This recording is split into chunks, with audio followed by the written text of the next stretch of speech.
cruzamento não chegou para ele. Neymar! Neymar! Neymar! Gol!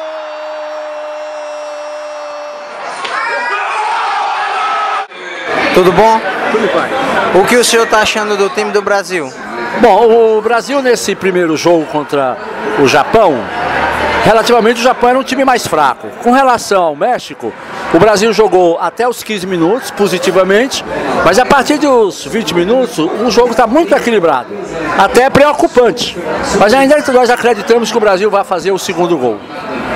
E para a final, o senhor acha que o Brasil chega lá? Bom, em termos de moral, o Brasil tem que chegar lá.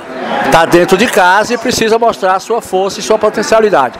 Mas o outro time, com certeza, será a Espanha.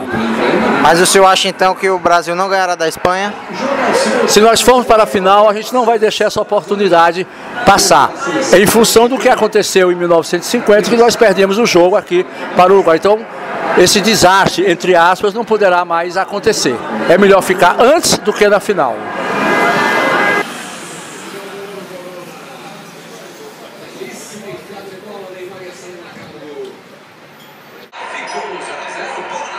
Sai de baixo, Satice.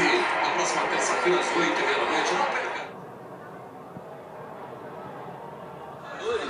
De 84 milhões de reais, mais ou menos em torno disso seria a proposta do Paris Saint-Germain.